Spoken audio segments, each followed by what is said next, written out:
everyone, it's great to be here again. Today we have quite a topic, what to do when you have cancer. Now, obviously, there are a ton of things that you can do yourself when you have cancer.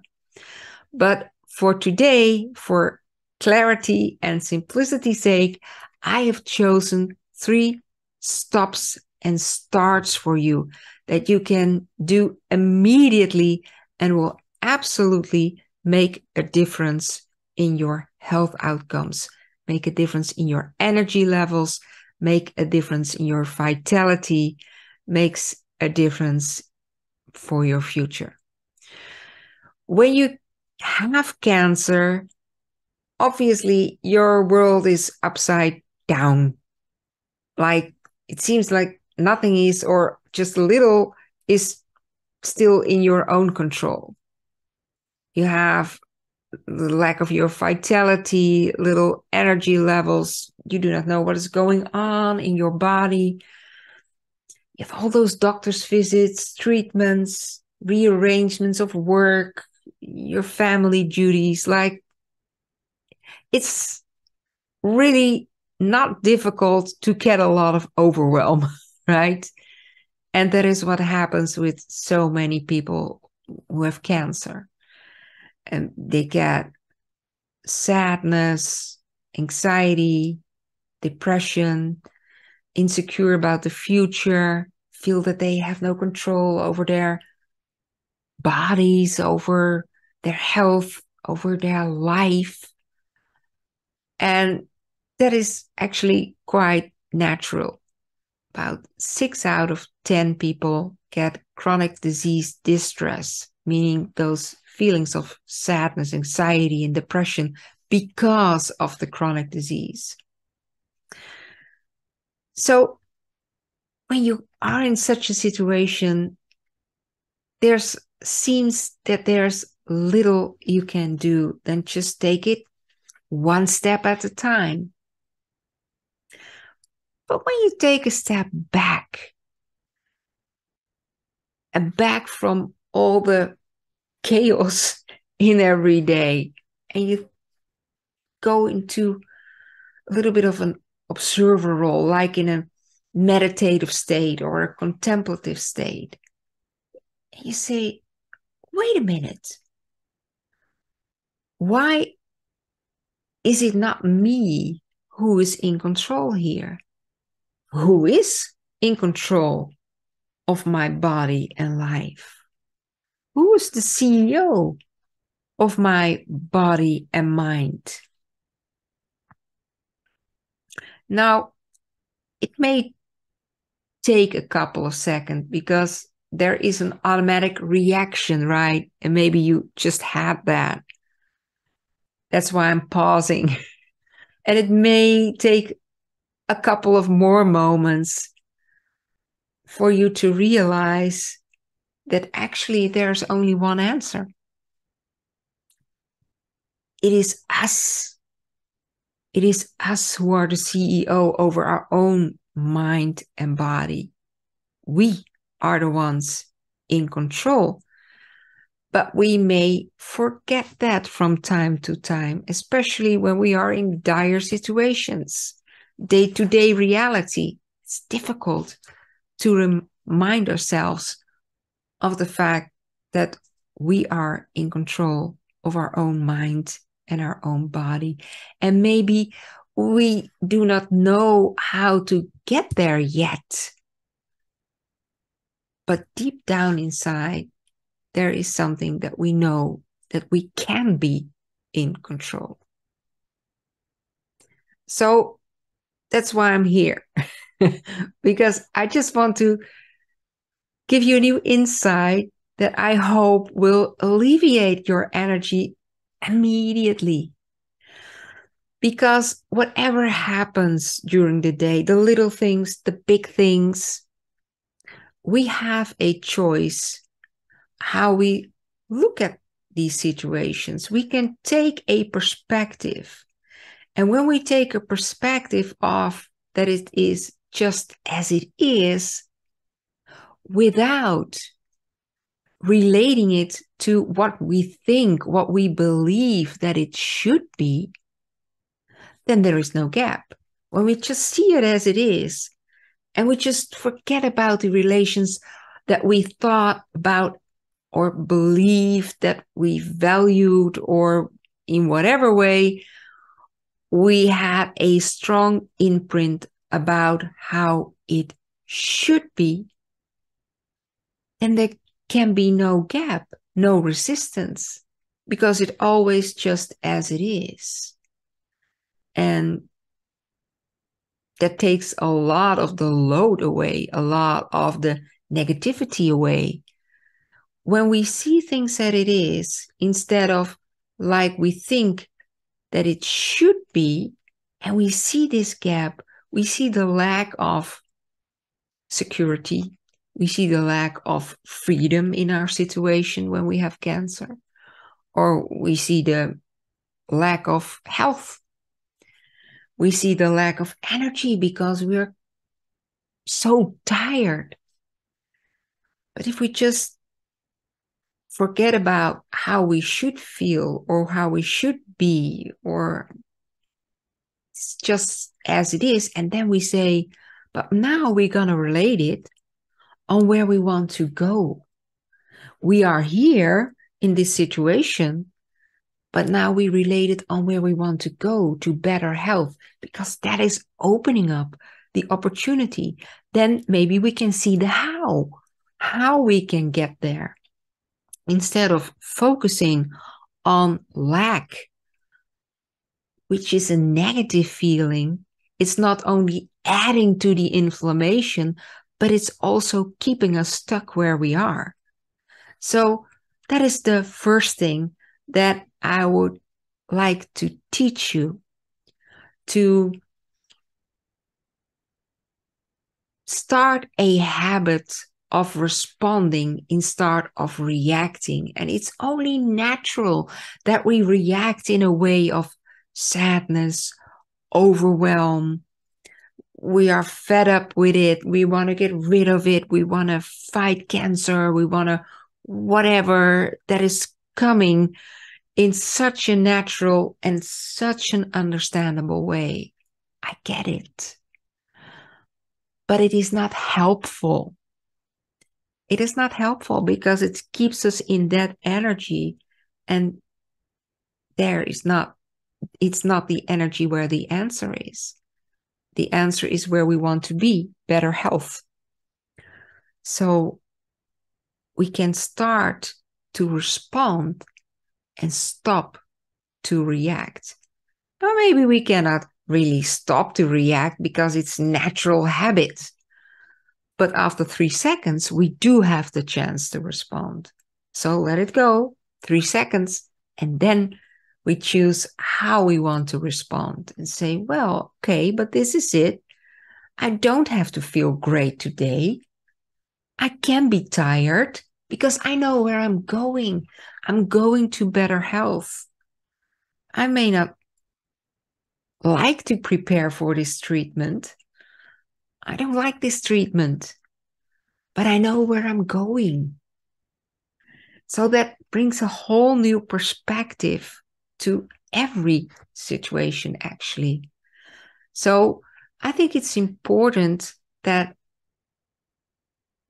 you understand this, because then you can take control over your decisions. And the next things that I want to teach you is about the decisions that you can take that bring you to better health, to bring you to that new perspective. So it's important that you understand that you have a choice, but also how you can exercise your own choice. If you are in a state of negativity, of sadness, of episodes of depression, or whatever negative feeling that you may experience, it's really hard to make choices on your lifestyle and feeling that you are in control, that you can make a difference for yourself. That is so difficult. So that's why I'm teaching you this. This is a perspective shift. And for every chronic disease, and also for cancer, what it takes to reverse chronic disease is a radical shift of your thoughts, a radical shift of your feelings, a radical shift of your perspective. So that's the first one. Stop reacting, start responding by taking a different perspective, not relating to what is, to what it should be, but related to where you want to go. So then we start with the cancer itself. Now, no matter why cancer started, how it started, cancer gets its way because of two major processes in the way, in the body. The first one is a weakened immune system. If we have a strong immune system, cancer doesn't get its way. So that is the one thing that we have to work on. The second thing is that cancer cells, they need fuel, they need food. So we have to be aware what type of food they dig and then starve them. So what's that all about?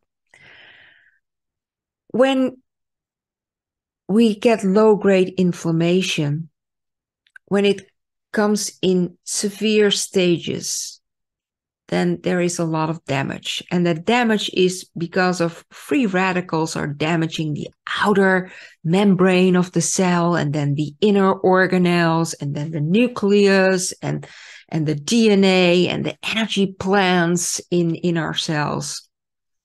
And what specifically is found that happens with cancer is that the outer membrane is so deformed that the nutrients cannot find their way in the cell, like the fats and the proteins. And therefore, and also the little energy plants get damaged. So the cell decides that they switch to a survival energy mode. And one of the things that happen is that there's a different way of producing energy, which is really fast, but it is also not really yielding that much, like half of the energy comes out. And the only source that they can use is sugar in the form of glucose and glutamine. So when we keep eating sugar, we keep providing the energy source that can grow tumors, that can grow the cancer cells. So we have to stop the sugars.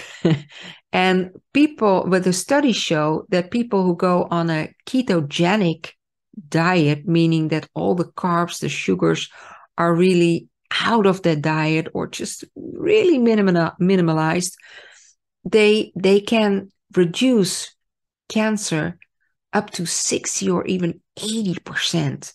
Now, not fully, because the body can produce sugars or carbs out of proteins and eventually also out of fats. So you cannot fully eliminate it, but you can do a great job with stopping sugars immediately, like all free sugars, like all added sugars, sugary food, sugary drinks. Just watch on what you eat. We'll come to it later again. Secondly, this immune system. We need to have a strong immune system. Now, studies show that actually everybody has a little bit of cancerous cells in the body because everybody has a little bit of low-grade inflammation. When people have a standard American diet, these basic cancer cells in everybody, they can be suppressed by 10% on a standard American diet. When we switch to a whole foods, plant-based diet, those cancerous cells can be suppressed by 70%, 70% on a whole foods plant-based diet alone. Now, even after 14 days, just 2 weeks on a whole foods plant-based diet, you can reduce the cancer cells, suppress cancer cells by 25%. That's huge. Now, by the way, because a whole foods plant-based diet is anti-inflammatory,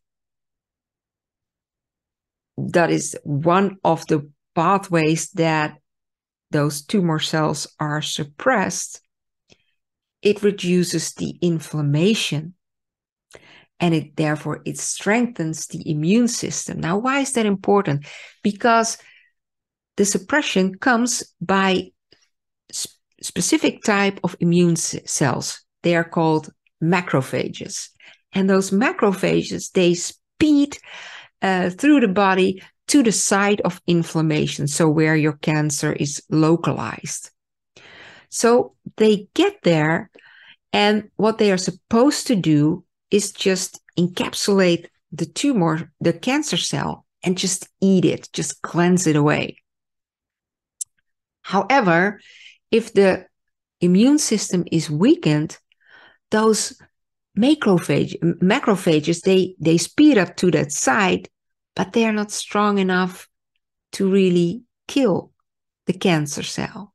And what then happens is that that cancer cell uses this macrophage as an Uber and says, okay, we're gonna go for a drive, and you take me to a place where there's a lot of sugar and I can eat my heart out. And then they go there so this cancer cell can proliferate. It's survival of the cancer cell. It's only natural. It's a survival mechanism.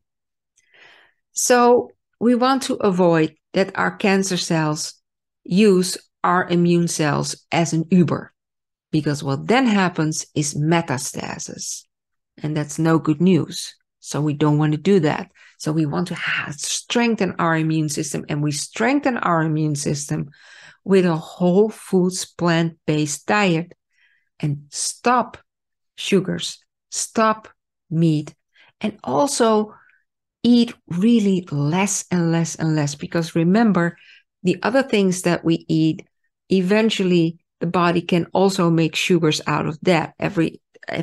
All the energy that we do not use gets stored and can be used. So we also want to limit what we eat. So really temperance in our diet. Stop sugars, stop meat, and start a whole foods plant-based diet to strengthen the immune system. Now, there is a little bit of a bonus, because there are a lot of foods that are a ton of things that you can also do yourself that really are beneficial when you have cancer. They really fight off the cancer as well, because either they strengthen your immune system, or they cut off the food supply by cutting off the blood vessels that are around the cancer cells. And I'll give you 4. So the first one is our nuts. You really have to go nuts. Actually, all nuts will do, and like walnuts, pecans, hazelnuts, almonds, pistachios, they really are beneficial when you have cancer. And it's a double whammy, because it's a ketogenic food. So you there are no sugars in it, and it really fills you up. So make sure that you have the raw unsalted ones. So eat your heart out on the nuts. They're really beneficial. Number 2, tomatoes. And especially when you cook them or warm them, heat them a little bit, they're really proven to be beneficial when you have cancer. Third one, you can use it almost everywhere in all foods, is turmeric. Turmeric is highly antioxidative, but also that's a real hard word for me to say, but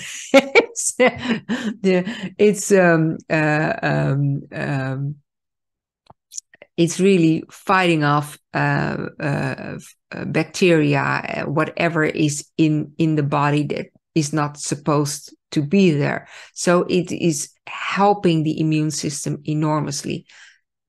Turmeric is 30 times more beneficial when you add a dash of pepper.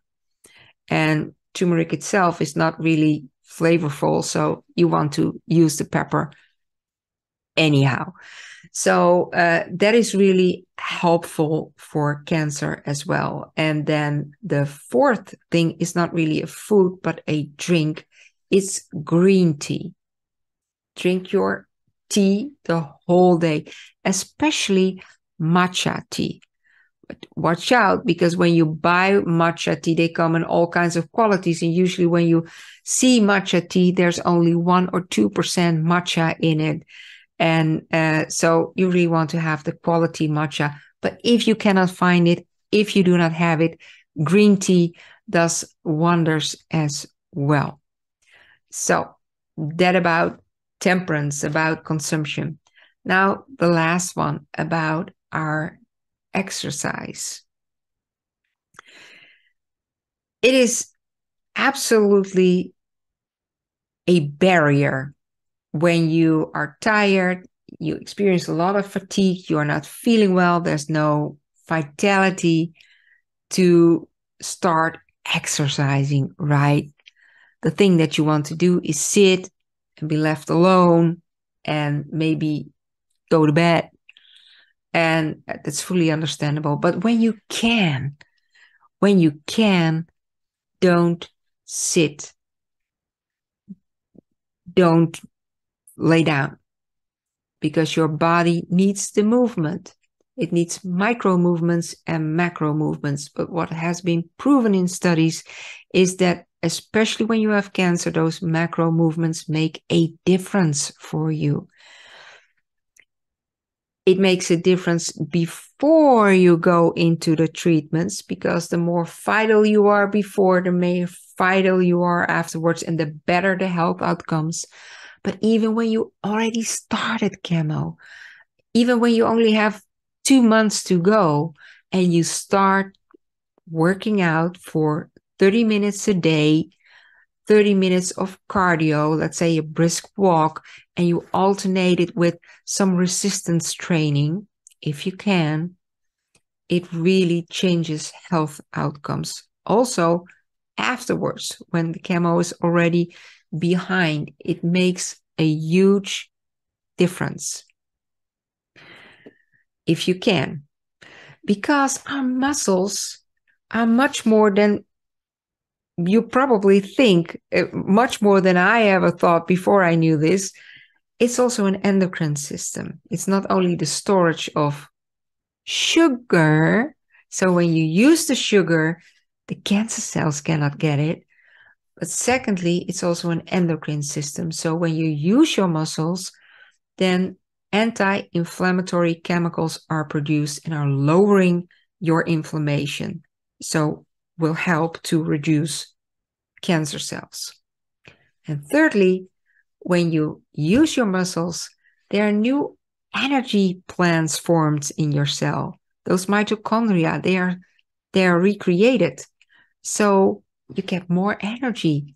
So you need energy to exercise, but you also get more energy. So that is one thing that really you have to stop sitting, stop your sedentary lifestyle, and start moving, whatever you can do. But it's got to be safe for you. I do not know your situation. You know that better, and your doctor knows best. So ask your doctor, your medical doctor, if it's safe for you to do. You need the approval, and have your exercise under medical supervision, that you know what to do. So, having said that, this was a lot. So let me summarize. I started with that when you are in a situation of having cancer, it's a lot. It's not a lot mentally, it is a lot in your practical day as well. And that can be very overwhelming. And the majority of people who have cancer, they have those episodes of anxiety, depression, and sadness, overwhelm because of the disease. And it makes us feel that we are not in control. But I made the case that you are in control, that you can be in control, that you can give yourself the feeling of being in control by being the master of your decisions, your conscious decisions. That is something that you always possess. The ability to respond, your responsibility, being the CEO of your mind and body. And you can do that by whatever happens, do not relate it anymore about how it should be and how things are good or whatever. Because then you create a gap and you see that you are far from vitality or security or freedom or health or whatever. And we don't want to look at that. It's negative feelings, but also is a feeling of feeling stuck, feeling of having no control. While when we are here, it is what it is, and we look where we want to go to better health. And then we will see new opportunities to go there. And I bet you when you do these 3 stops and starts, you actually will feel better in a couple of weeks. You will have a sense that you're in control again. So stop reacting, start responding. The second one was stop eating sugars, stop eating meat, and don't eat that much. Start a whole foods plant-based diet. In a couple of weeks, you really feel you have more energy. And thirdly, if you can, under supervision of your doctor, with the approval of your doctor, get moving, like 30 minutes every day of cardio or some resistance training. It's proven to help you for better health outcomes. So, having said that, you've got the power. If you like this video, if this content was valuable to you, consider to do a little bit of a deeper free training, and you can find a link down below in the description box where you can register and you'll get the invite. And if you like this, subscribe so you don't miss a next video. To your good health. See you next time.